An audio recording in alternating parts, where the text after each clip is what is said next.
Yes. Good morning mga kasama. Nandito naman si Kuya Goods nagbabalik. At syempre kung hindi ka pa nakasubscribe, pasubscribe na lang po at hit mo na rin yung bell para lagay kang updated sa ating mga video. Nako, pababagsakin nyo si BP Sara. Yan naman ang lagi nyo sinasabi. Diba? Yan ang lagi nyo gusto. Pero, maniwala kayo sa akin, hindi kayo ubra. Malayo ang distansya ng tiwala ng tao sa mga tiwala ng tao sa inyo. BP Sara, nangingibabaw. Mga kampo nyo, wala kahit 2%. Kaya sabi ko sa inyo, galing-galingan nyo ang paninira at gawang kwento dito sa magiging Pangulo namin. Ay, siya nga pala, may iba tayo ha. Shoutout nga pala kay Ma'am. Oo, nagkita kami kahapon sa isang mall. Oh, Ma'am, sorry ha, hindi kita na-entertain masyado.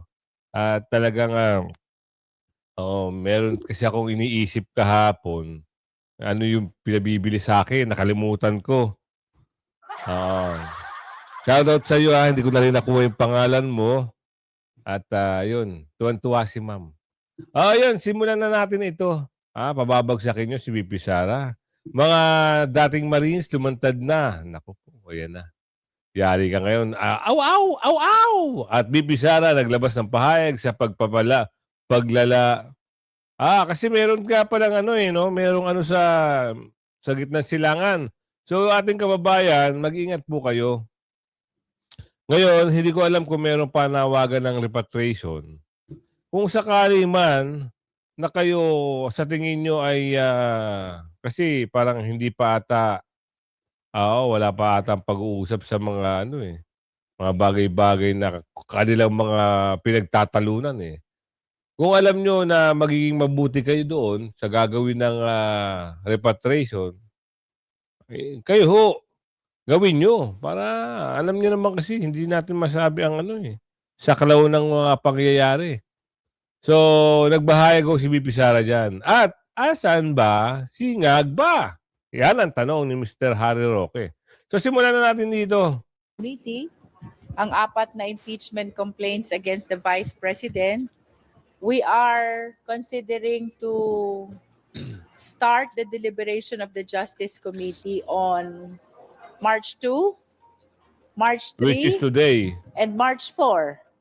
That is Monday, Tuesday, and Wednesday, at least for the purpose of determining sufficiency in form and substance. Na naman. Of course, we cannot start this week as much as we wanted to take action right away sapagkat the Justice Committee need to reproduce the complaints and provide copies to all the members of the Justice Committee. So, naghahanap sila ng sustansya. So, hindi niyo pa napansin yung mga nire-file nila nung kampo ng mga Dorobo. Lalong-lalo na yung mga bayan-bayan. Nire-file kung ano yung mga last impeachment complaint ni BP Sara, which is binasura na. So, ano yung mga sustansya pa nun? Wala kang makikita sustansya. Lahat, wala. Kung baga sa pagkain, malnutrition, ang binibigay nilang substance. Di ba? Binasura nga dahil hindi nakitaan ng mga matitibay na ebidensya. Ano ba yung binibintang sa kanya? Unang-una, yung binintang ni Au na meron daw bank account. Pangalawa, yung sinasabing confidential fund, 125 million sinagot ng COA. Ano pa? Yung sa nilustay daw na DepEd, mukha nyo. Paggawa kayo ng kwento. Sinagot na ng COA, tapos i-refile nyo. Tapos may technicality pa. February 6 dapat sila pwedeng mag-file ulit. Ginawa, ados pa lang, dahil gustong mauna ng mga ulupong, gusto mauna ng mga Dorobo para sila yung unang, siguro, sila yung gusto nilang, sila yung maging bidahan. Kasi file na natin to. Tayo yung una dito kasi una tayo nag-file Unggoy. Technical ka ha. Technical, tandaan mo. Tuloy.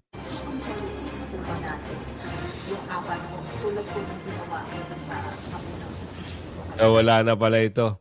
Doon na nagtatapos. Oo, mapunta tayo sa isang ano. Meron kasing natatawa ako dito sa Padre Damaso na to eh. Oo. Eh siya ay nagulat tayo bigla siyang eksena. Pero nababanggit ito ha. Nababanggit ito. Sino ba nagbulgar na ito na meron din daw mali-maleta? O, nabanggit niya yung pangalan niya eh. Pero ngayon, nagpapayo ang mama. Diyos ko po. Kita nyo. Nagkwento ito na how much daw Yan po yung kikitain. mga pamilya na meron po Ano silang raw? drug use. Ano daw?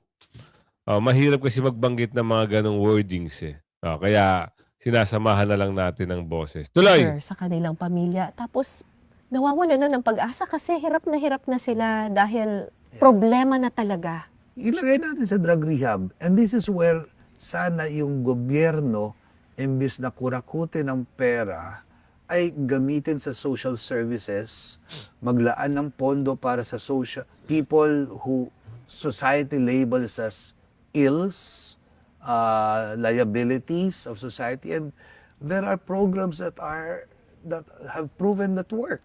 Pero kung may Wait lang, boss. Amo, manager, padre. Bakit hindi mo tinanong yan dun sa mga amo mo? Bakit hindi mo sinabi sa kanila? Di ba ang tema nyo, panagutin ng kurakot? Tama? Tama. Yun ang lagi sinasabi nyo eh. Sino pa nangungurakot? Pero bukang bibig nyo, BP Sara resign, BP Sara resign. Yun ang bukang bibig nyo eh. Nagtatanong lang ho kami. Di ba? Tanungin mo yung amo mo bakit hindi niya pinaglaanan niya mga ganyang bagay. At saka tanungin mo sarili mo. Paniniwalaan ka ba ng taong bayan? Sa sinasabi mong yan. Nagtatanong lang ho. Ako naman ang magtatanong. Eto. Sa ating mga kasama dyan, ito hong pare na ito, ay siya umamin na sa investigasyon no, ng Blue Ribbon. Ikaw ba ay maniniwala pa ba sa kanya? Andyan ang comment section. Dahil kung ito ay naging pwede magbago. Sabi niya, pwede magbago. Ngayon, ang tanong, pag nagbago ka ba, yung image mo mawawala na? Tsaka yung ginagawa mo ngayon, nadadamay sa ginagawa mong, kung ano yung ginagawa mo noon. Kasi kung hindi ka nakisawsaw, di sana tapos na yung kwento mo na naging gumagamit ka ng pinagbabawal na candy. Hindi eh. Umamin ka, tapos ganyan pa yung ugali mo. Nagtatanong lang ho tuloy. mensahe po kayo dun sa mga families na nawawala na ng pag-asa sa mga kaanak nila na May problema. Nako, ewan ko kung maniniwala. Huwag na kayo maniwala, Diyos ko po. Ako hindi na ako naniniwala kasi dahil ang gusto nilang palabasin, Duterte ay may kasalanan. Tsaka huwag kayo masyado magdadrama-drama. Nakala nyo, kayo ay kilala na kayo ng taong bayan. Mga dating Maris lumantad na. Balulong. Hindi to si Balulong. Si Au to. Nagbigay daw ng pahayag. Ano kaya itong drama ni Trilling? Kanilang kredibilidad. Mga mali-mali Aray na ko. pera, codename basura, na idinideliver daw sa ilang mga Grabe, oh. politiko na Grabe. nakilala man di mano ng hindi lang milyones, kundi Forward natin. Maleta na ang laman ay pera. 52 na maleta ito. Aray ko. bukod sa pagdi-deliver ng pera, kasama rin daw sila sa mga di umano nag-escort sa mga investigador ng ICC Yan, no? o ng International Criminal Court, kung saan din dinidinig ngayon ang kaso laban kay dating Pangulong Rodrigo Duterte. Unang dumating ang mga ICC investigators sa Pilipinas December of 2023. Inutusan sila na magpapalit ng peso to dollars. Dalawang maleta na ang bawat maleta ay may nilalaman na 56 billion pesos. Aray! Kaya nakapagpalit sila ng equivalent to $2 million. Pero ang press conference, umani ng samut-saring mga reaksyon. Kasi timing ng ICC confirmation of charges. Nako po, ayan na siya. Ayan na siya! Boss, magtatanong lang kami, bakit masyado kang tahimik sa issue ng flood control at issue ng ex-marines? Bakit napakatahimik mo? Oo, bakit hindi mo man lang sabihin, "Oh, kailangan na nating imbestigahan 'yan dahil puro pagnanakaw na lang." Dapat gano'n naman. Dapat bumoboses. Eh, baka daw kasi sabi ni Aling Ledesma, 'pag nanghimasok siya, eh, yari siya sa amo niya. Ayun ang sabi ni Aling Ledesma. Ang timing din, yung 40th anniversary ng EDSA. Mukhang merong political color. Ayun ang kanyang pananaw. Diyos ko po. Pag nanakaw ang usapin dito, bibigyan mo pa ng politika. Kung hindi ka ba naman saksakan ng... Alam nyo, ang hirap dito sa mga ganitong bagay. Oh, mas inuuna nila yung mga kakampi nila kaysa doon sa mga kalaban. Kalaban o kumakalaban. Pagkakampi nila, di bali na. Hindi pag-usapan kung ano yung mga issue. Pagkalaban nila, todo suporta sila. Merong investigasyon, siyempre. Hindi mawawala yan. Ang saklap. Pilipinas, kailan ka babangon? Yung balita na. Kumusta nga pala yung yung sinugod daw sa sa balita natin eh. Di ba? Puno-puno ng mga bantay. Ano kaya balita doon? Di pa ba natutuluyan? Hindi pa ba di pa ba nababalita ulit? Kung naka-recover na ba? Kung kamusta? Sino ba yun? Dito tayo kay BP Sara, nagbigay na ho ng pahayag. Nauna si BP Sara, nauna. Lugar na may nagaganap na operasyong militar o malaking Pahayag ni BP Duterte sa paglala at labanan ng bahagi. tipon ng publiko. Ito radio. Dahil sa kamakailang paglala ng tensyon Tuloy. na kasalukuyang naninirahan o naglalakbay sa rehiyong ito na manigurado sa pag-iingat at pagsagawa ng mga kinakailangang hakbang upang mapangalagaan ang inyong kaligtasan. Iwasan ang mga lugar na may nagaganap Yung paalala ng BP Sara, sundin nyo na lang. Dahil makabubuti po talaga yan sa inyo. Lalo na hindi nyo alam kung ano talaga yung mga area kung saan nila pinopokus ang kanilang mga aktibidades. Ako yung sasalita ng mga wordings dahil bawal kasi pag halimbawa meron kang nasabi na labag, lalong maselan po talaga kasi yung mga bagay-bagay na ito. Kaya sa wordings natin o terminology na lang natin ginagawa para maintindihan nyo. Siyempre naman, alam ko naman, yung subscriber ko, malawak ang pag-iisip, alam nila kung ano yung punto. Diba? Mahirap kasi pag nagkaroon tayo ng mahirap na naman nagkakaroon tayo ng problema. Tuloy. na operasyong militar o malaking pagtitipon. Ayun. Kung alam niyo yung sinasabi ni Bibi Sara, please lang, sumunod na kayo. Kung meron naman programa ang ating gobyerno, kung meron man, sana meron. Kung nagbigay sila ng isang magandang programa para mapauwi at ma-repatriate itong mga kababayan natin, kung sa tingin nyo kaya nyo sugaban nyo. Dahil buhay alam nyo na, buhay ang nakasalalay dyan. So, yun lang, yung payo ni BP Sara. Hindi ko kasi mabuo eh. Pinipilit kong buuin kasi may mga wordings na tulingan natin. ng publiko. Mahigpit na subaybayan ang mga opisyal na abiso at paalala mula sa mga lokal na otoridad ng bansang inyong kinaroroonan at ng kanilang Ministry of Foreign Affairs. Maging mapagmatyag sa mga balita mula sa Yun. Yung kagaya ng gano'n. Sige, tuloy. BP. kakatiwalaang organisasyon ng media.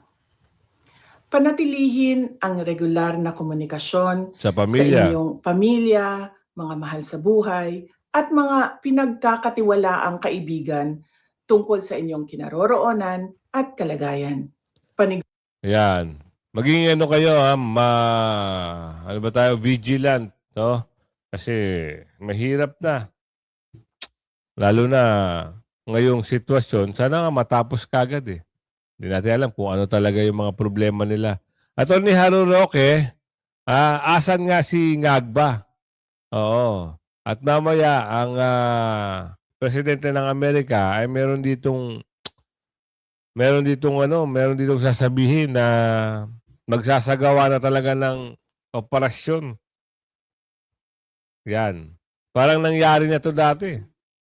Saan ba tong lugar na talagang ano? Kasi matigas din ata yung, wag na natin pag-usapan. Dito na Atty. Harry Roque. Oo, meron siyang hinahanap. Sino ang hinahanap ni Attorney? Nako, hindi po mabuting balita, no? Dahil milyong-milyong mga kababayan natin ang nagtatrabaho at naninirahan sa Kitang Silangan at nagkaroon na po ng putukan. Ayun na yung wordings na iniiwasan natin. Na iba talaga ang tripping ni Trump ngayon, no? Binabaliwala niya ang international law na nagpabawal ng paggamit ng dahas, lalong-lalo na kung ito ay nakalaan para kontrolin ang tanging yaman. Ayun, basta ang lumalabas dito, yung usapin. Usapin ito. Alam nyo, nangyari na to noon, yung mga bagay-bagay na yan, nangyari na yan. Ang problema, talagang malakas talaga ang kanilang puwersa. Kaya ayun, nakuha nila kung anong gusto nila. So wala tayong magagawa dyan. Nasa kanila yan. Hindi natin alam kung ano yung Pero damay-damay kasi, kawawa yun. Hindi lang kababayan natin. Maraming nationalities. Hindi lang isang bansa ang nagtatrabaho doon. Marami ho. Kaya dito kami naman, ang petisyon. Pumunta sa Supreme Court, dinala Supreme Court, naghain na ng petition para mapauwi na si Tatay Digong. Actually, naghihintay na lang tayo ng desisyon ng ICC kasi tapos na ho yung 4th day confirmation of charges. 4 days yun 4 na araw. So, naghihintay na lang tayo kung may didiretso ba o kung itutuloy o mababaliwala at mababasura. Hiling natin, sana mabasura dahil wala naman talagang ginawang kasalanan si Tatay Digong at mahal na mahal siya ng taong bayan. Bakit nagtataka tayo itong mga bayaran na mga salot sa gobyerno, talagang gustong-gusto nila na may pakulong si Tatay Digong. Alam nyo bakit? Takot sila sa mga Duterte. Kaya nga sabi ng nakararami, pag na-impeach si BP Sara, hindi lang naman si BP Sara ang Duterte. Huwag kayong mag-alala. Dahil isa lang ang mga adhikain ng mga Duterte. Isa lang ang mission nila sa Pilipinas. Ngayon, kung hindi nyo magagawa nyo ng kwento at talagang mai-impeach, ano pa andyan si Pulong? Ano pa andyan si Baste? Ano pa andyan yung andyan pa si Kitty? Diba? Andyan pa andyan pa si Omar. Diba? Isipin nyo nga. Isa lang ang dugo nila. Talagang dugong politiko. So ngayon, di ba, tinarantado nyo na si BP Sara? Di siguro naman, may chance na silang tarantaduhin din kayo. Oo. Ganun lang yun. Tuloy natin ito. Tatay Digong, idol ko talaga what he have done to our nation. Hindi siya pwedeng kalimutan. Hindi pwedeng kalimutan ang ginawa niya. Tama. Kaya nag-support ako sa dumating si Tatay Digong. Nagaupo si Tatay Digong. Yung mga pangarap namin, yung gusto ng Bangsamoro na magkaroon kami ng sariling gobyerno, makaparinig kami, siya ang nakinig. Ibinigay niya sa amin ng buong puso. Nagkaroon kami ng bar. Nagkaroon ng negotiation, pub, cab, BOL hanggang nagiging bar. Kaya namin mahal na mahal si Tatay Digong. Our community, the people from Cotabato, sila, kasama po natin. Lumipad pa po sila galing Cotabato. 5 hours Cotabato to Davao City and Davao to Manila 2 hours. Nainita, naarawan, bumagyo, luililaban nila to and makikilala ninyo sila mamaya dahil magkukwento din sila. Gusto ko lang din po acknowledge, no, lumipad din po sila. Team Maldita po, galing pa po sila sa Dipolo. Lumipad po sila galing po sa Dipolo. And also, Visayas represent Cebu, Miss Tin Takahashi po. And meron pa po tayong kaibigan po na nagagaling pa po ng Butuan. Kanina, nakita-meet ko po from Butuan. Mindoro, Mindoro Oriental. We're also in the Supreme Court kanina kasi may meeting na sila ngayon. Wala na sila dito. But Yes. other, I think group from Masbate also Game. came. Yes. And there are some groups na I think nandun kasi wala ng oras na. Sa sobrang laki ng Davao City, merong representative din na pumunta dito, Miss Janet po. Siya po ang representative po dito ng Mindanao. Inikot na rin po ang bundok ng Mindanao para makapag-participate ang ating mga kababayan na yung Aita ba yun sila, tita? Mga Aita, indigenous community brothers and sisters natin who love PRRD. Nagpatampar pa yun sila kasi yung iba naman, but they really wanted to express. Maraming pong kwento makikita niyo sa video. We'll try later, our best to play it again para mas makita ng mga kakapasok lang. Yun po ang background ng Thai kami naman, history at naikot nga namin. Meron po kayong mga katanungan or you want something to add? I would also like to, before we go to the question and answer portion, I also would like to express my endless thanks to the group of Kababayan PH, kay Matinik Idol, kay Placido Filosofo, Kuya Park, si PRRD Cares Movement. Asa ba si Ana? Nandito siya kanina eh. Ay, bumupo ka dito. Kasama siya nag-petition kanina. Nakapirma siya sa... Ma'am, dito po kayo, ma'am. Ayan, may yain. Ayun. And I would just like to appreciate and highlight. Kasi when we started the signature campaign, ang talagang isa sa mga una na naniwala doon sa layunin is their group. And another also that I would like to emphasize, and we are very, very grateful to have a kakampi in Ma'am Tin Takahashi. Because when we started the signature campaign, wala pa kaming caravan nun eh. Ang nagkakaravan lang nun sila, Kababayan PH lang. Sila lang yung nagpupunta from place to place within Central Luzon. But Ma'am Tin Takahashi and Ma'am Burley Balaba in CDO, inaraw-araw nila. Of course, si Ma'am Burley Balaba, kilala natin. Very familiar tayo with Ma'am Burley Balaba. But si Ma'am Tin, we haven't met. Hindi pa kami nag-meet ni Ma'am Tin. Tapos, nakikita namin siya laging live, laging nagpapasignature campaign. Inaraw-araw niya talaga. And then, I asked around, sabi ko kilala niyo ba si Ma'am Tin? Sabi ko, hindi namin siya kilala. Akala ko kilala niya or kilala ni Miss Jazz or I thought someone from us knows her. Pero hindi nagkita first ay namin magkita, nagpunta kami ng Cebu. So, very, very grateful talaga kami kay Ma'am Tin kasi yung ferociousness niya doon sa signature campaign, talagang one of the, if not the most ferocious talaga sa pagkuha ng signature, pagpapakalat ng mensahe, at grabe talaga yung effort. So, thank you very much, Ma'am Tin. Yun. Siguro kami i-explain mo na rin, ma'am, why? Yes, ma'am. Kasi she doesn't know us. Hindi naman niya kami kilala. Wala rin namang nag-reach out sa amin na staff niya and everything, ganyan. But they were doing it every day. They were doing it nang naka-live sila. So, we were sharing her live all the time. Pero hindi namin siya talaga kilala. And I think yun yung kagandahan na kapag pare-pares tayo ng like-minded yung mga tao, magsasama-sama tayo. Ano ba? Baka maiyak ako.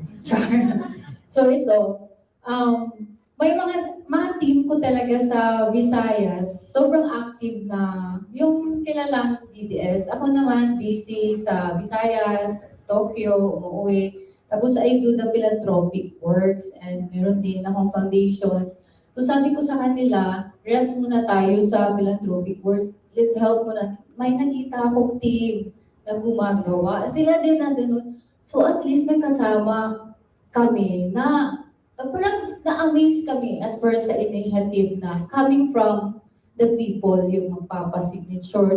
It is a sacrifice for them, pero na-admire ko sila na ginawa nila. So, it support them. It's to our thing dito sa Cebu. Di ko rin na-mind na mapansin nila ako, pero pinapost kasi yun ng mga staff ko, yung gumagawa ng mga video, at dahil yun sa pagmamahal natin kay tatay. Yun talaga, hindi ko din ma-explain ko, bakit ba inaano ko yung oras ko dito talaga? Maka Duterte talaga ako na parang kung merong gusto ko ng yun. Parang gano'n ang feeling ba? Pero lang kasi, I have the regret, I have chance sana na magpa-picture pa ni tatay bago siya makulong. Kaya nag-regret ako, ginawa ko tong parang ganito. Sorry Iyak na si ma'am. kasi